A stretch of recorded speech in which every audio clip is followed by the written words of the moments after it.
Assalamualaikum warahmatullahi wabarakatuh. Welcome to my channel calon guru baru. Sebelum lanjut, jangan lupa subscribe.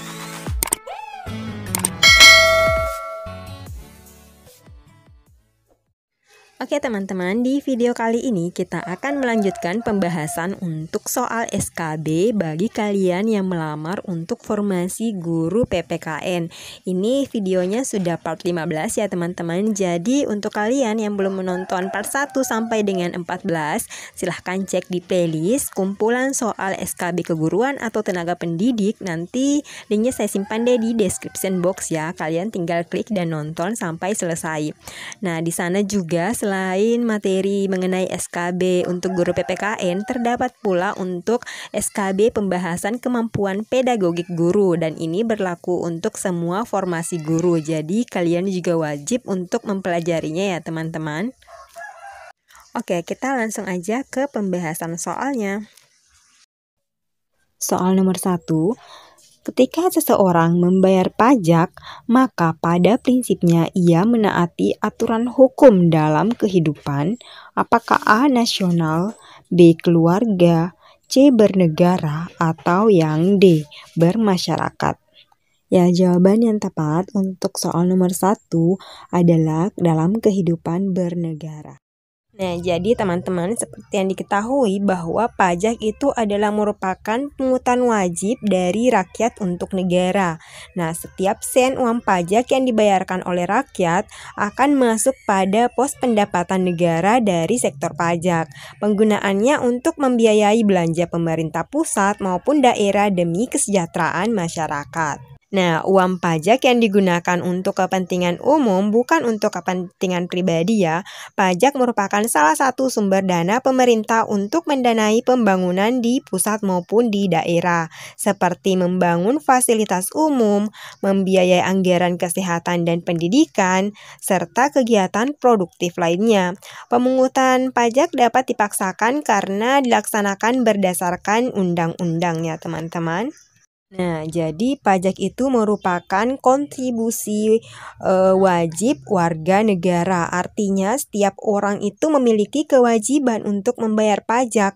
Namun hal tersebut hanya berlaku untuk warga negara yang sudah memenuhi syarat subjektif dan syarat objektif, yaitu warga negara yang memiliki penghasilan melebihi penghasilan tidak kena pajak atau PTKP. Nah, jadi sebagai warga negara yang baik, yang taat hukum dalam kehidupan bernegara, teman-teman, kita harus membayar pajak ya. Lanjut soal nomor 2, arti penting hukum bagi warga negara dalam kehidupan bermasyarakat, berbangsa, dan bernegara adalah apakah A. menciptakan ketertiban dan keamanan masyarakat, B. mengendalikan perilaku atau tingkah laku masyarakat, C. mengatur pergaulan hidup bermasyarakat, atau yang D. membatasi kebebasan masyarakat. Ya, yang tepat di sini arti pentingnya hukum itu bagi warga negara adalah yang A. menciptakan ketertiban dan keamanan masyarakat. Nah, jadi secara umum hukum itu merupakan keseluruhan peraturan berupa norma dan sanksi. Hukum dibuat oleh lembaga yang berwenang mengatur tingkah laku manusia, menjaga ketertiban, keadilan, dan mencegah terjadinya kekacauan. Adapun unsur dari hukum itu sendiri, yang pertama, hukum berisi peraturan mengenai tingkah laku manusia dalam pergaulan masyarakat.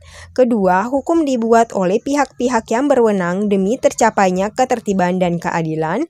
Yang ketiga, hukum bersifat memaksa serta memuat sanksi tegas dan nyata. Ciri-ciri hukum sendiri, yang pertama, terdapat perintah atau larangan. Yang kedua, perintah atau larangan tersebut harus dipatuhi oleh setiap orang. Nah, tujuan hukum itu sendiri, dia memiliki arti yang sangat penting bagi setiap orang dalam kehidupan bermasyarakat, berbangsa, dan bernegara, yaitu untuk menciptakan ketertiban dalam masyarakat. Tujuan hukum dapat dikaji melalui 3 teori. Yang pertama, teori keadilan atau teori etis. Yang kedua, teori kegunaan atau kemanfaatan atau biasa disebut dengan teori utility. Yang ketiga adalah teori kepastian hukum atau yuridis formal. Jadi teman-teman, hukum ini mempunyai arti penting bagi warga negara karena hukum mampu mencegah perselisihan dan pertengkaran antar warga negara, menjamin keadilan bagi masyarakat dan mewujudkan kehidupan yang harmonis. Kaidah hukum membuat warga negara mengendalikan segala keinginan agar tidak terjadi pertentangan dengan hukum. Dengan demikian, hak yang dimiliki warga negara dapat digunakan bertanggung jawab dan tidak melanggar hak orang lain. Selain itu, arti penting hukum bagi kehidupan berbangsa dan bernegara berkaitan erat dengan fungsi hukum itu sendiri. Nah, adapun fungsi hukum itu yang pertama melindungi kepentingan dan hak manusia, yang kedua memberikan kepastian hukum bagi warga negara, yang ketiga menciptakan ketertiban dan keteraturan dalam masyarakat, yang keempat sarana dalam mewujudkan keadilan sosial, kelima alat perubahan sosial atau sebagai penggerak pembangunan, yang keenam alat kritik atau untuk meluapkan atau menunjukkan aspirasi rakyat, yang ketujuh menyelesaikan pertikaian. Lanjut ke soal selanjutnya, nomor 3. Materi muatan yang harus diatur dalam peraturan pemerintah adalah apakah A. Materi untuk menjalankan undang-undang, B. Pengesahan perjanjian internasional tertentu, C. Materi yang diperintahkan oleh undang-undang, atau yang D. Materi untuk melaksanakan penyelenggaraan kekuasaan pemerintah. Nah, jawaban yang tepat adalah yang A, materi untuk menjalankan undang-undang. Nah, jadi teman-teman seperti yang selalu saya sampaikan bahwa kalian bisa ikut menjawab atau memikirkan terlebih dahulu choice mana yang kira-kira tepat untuk soal tersebut. Kalian bisa pause dulu videonya sambil kalian berpikir, kemudian kalau kalian sudah mendapatkan atau memiliki option yang menurut kalian sudah tepat untuk soal tersebut, kalian tinggal lanjutkan untuk memplay kembali videonya untuk mencocokkan apakah jawaban kalian sudah tepat atau belum. Ini bisa membantu kalian untuk melatih kemampuan dan pemahaman kalian terhadap materi yang kalian pelajari ya teman-teman. Oke, kita lanjut ke soal nomor 4. Norma kesusilaan bersifat universal dalam arti bebas dari dimensi ruang dan waktu dan bersumber pada apakah A. budaya, B. masyarakat, C. adat istiadat, atau D. hati nurani manusia.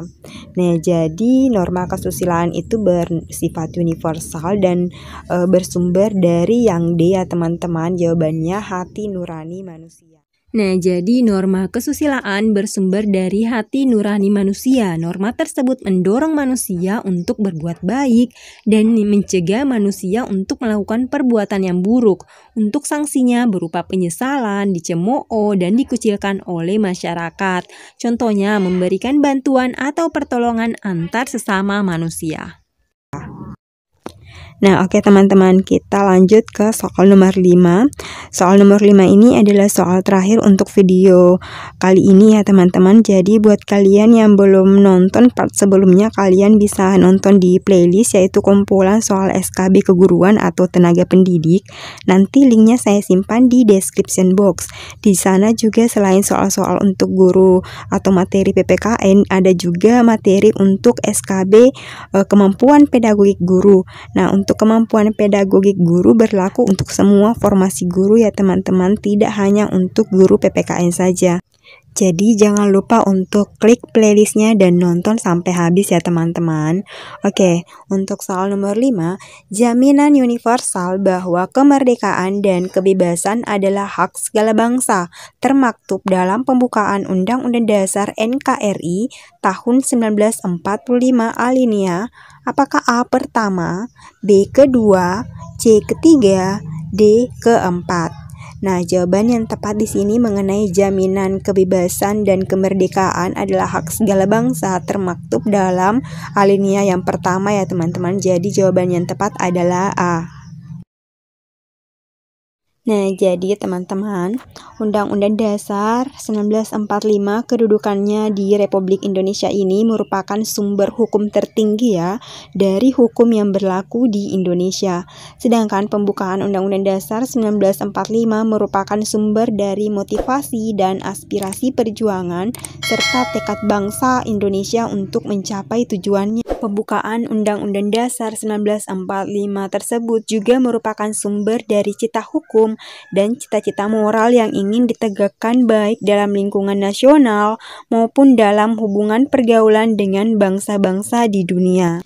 Nah, arti dan makna dari alinea pembukaan Undang-Undang Dasar 1945 ini di alinea pertama yang berbunyi bahwa sesungguhnya kemerdekaan itu adalah hak segala bangsa dan oleh sebab itu maka penjajahan di atas dunia harus dihapuskan karena tidak sesuai dengan pri kemanusiaan dan pri keadilan. Nah, dalam kalimat tersebut bahwa kemerdekaan adalah hak segala bangsa terkandung bahwa suatu pengakuan tentang nilai atau hak kodrat. Hak kodrat ini adalah hak yang merupakan karunia dari Tuhan Yang Maha Esa yang melekat pada manusia sebagai makhluk individu dan makhluk sosial.